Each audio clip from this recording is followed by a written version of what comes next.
তুমি, তোমরা সবাই মিলে, তোমার পূর্বের সবাই মিলে, যত মানুষ আল্লাহ সৃষ্টি করেছে সব মানুষ মিলে, যত জিন আল্লাহ সৃষ্টি করেছে সব জিন মিলে, যেদিন আল্লাহ সৃষ্টি করেছে সেই দিনের পর থেকে যতদিন এই সৃষ্টি আল্লাহ টিকায় রাখবে আর যুগে যুগে মানুষ পাঠাবে পৃথিবীটাকে স্থির রাখার জন্য, ততদিন যত মানুষ যত জিন সবাই মিলে যদি পরিকল্পনা করে একটা অপরাধ, নতুন একটা অপরাধের তৈরি করে, মনে রাখবা আমার রব যদি ক্ষমা করতে চায়, তোমরা সব মানুষ আর জিন মিলে এমন কোনো অপরাধ তৈরি করতে পারবা না যেটা আমার রব চাইলে ক্ষমা করতে পারে না।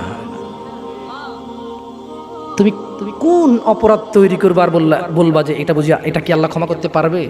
এরকম অপরাধ তুমি পারবা না তৈরি করতে। বেঁচে থাকা অবস্থায় তুমি বেঁচে আসো, তোমার সামনে এমন একটা অপরাধ নাই যে অপরাধের ক্ষমা পাওয়া যায় না, মানুষের হক ছাড়া। তাও মানুষে মাফ করে দিলে পাওয়া যায়। মানুষে মাফ করে দিলে, আমি কি বুঝাতে পারছি না? বুঝাতে পারি নাই। আমি কি বুঝাতে পারছি না? বুঝাতে পারি নাই। দুনিয়া তুচ্ছ। তোমাকে আবার বলি তুমি আল্লাহকে ভয় করো। তোমাকেই উদ্দেশ্য করে বলছি আমি, ইনশাআল্লাহ within 5 to 10 minutes I will finish. আমি 5 থেকে 10 মিনিটের মধ্যে শেষ করে দেবো। বেশি কথা বললে কোনো লাভ হয় না। যতটুকু শুনেছেন যদি কাজে আসবে, আর সারাদিন বললেও কাজে আসবে না। বুঝে আসছে না? আসে নাই? তুমি, তোমার বয়স 60, সরি আপনি, আপনার বয়স 60, তুমি, তোমার বয়স 20, আপনি, আপনার বয়স 40, অনেক অপরাধ করে ফেলেছেন। মানে আল্লাহ ক্ষমা করার ক্ষমতা রাখে না, না? তো তাহলে আপনি ক্ষমা চান না কেন? কেন বলেন? শুনুন, আপনাকে বলি, আল্লাহ বলেছেন লা তাকনাতু মির রাহমাতিল্লাহ। মুহাম্মদ এদেরকে বলে দিন, হে উম্মত, তোমরা আল্লাহর দয়া থেকে নিরাশ হইও না। যেদিন তুমি মনে করবে আমার মতো কি অপরাধী আছে, আল্লাহ কি আমাকে ক্ষমা করবে, এটা তোমার ওই দিন সবচেয়ে, যত গুনাহ করেছো সবচেয়ে বড় গুনাহ ওইটা। যখন তুমি ধারণা করবে যে আল্লাহ কি ক্ষমা করবে আমাকে, এটা সবচেয়ে বড় গুনাহ। তাহলে তুমি কি এমন কোনো অপরাধ করতে পারছো যেটা আল্লাহ ক্ষমা করার ক্ষমতা রাখে না? যদি তিনি চান ক্ষমা করতে, এরকম কি তুমি মানো? এটা তুমি এটা মানো? তাহলে তোমার অপরাধের ক্ষমা চাও আল্লাহর কাছে, ক্ষমা চেয়ে ফিরে আসো আল্লাহর দিকে। তুবু ইলাল্লাহ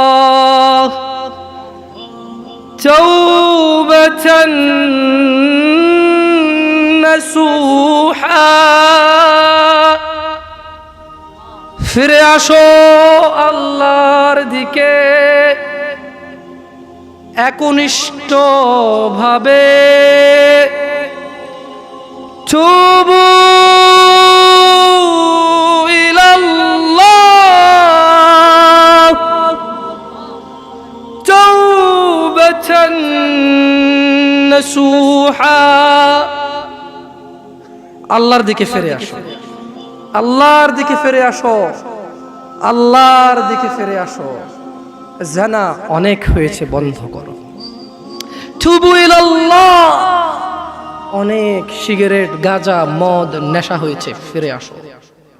তুবু ইলাল্লাহ, অনেক মিথ্যে কথা বলে মানুষ ঠকিয়েছ, তুবু ইলাল্লাহ, আল্লাহর দিকে ফিরে আসো। ইয়া নাস, ইয়া শিবাব, ইয়া মুসলিম, ইয়া মুমিন, তুবু ইলাল্লাহ, আল্লাহর দিকে ফিরে আসো। অনেক নামাজ ছেড়েছো আর না, আল্লাহর দিকে ফিরে আসো।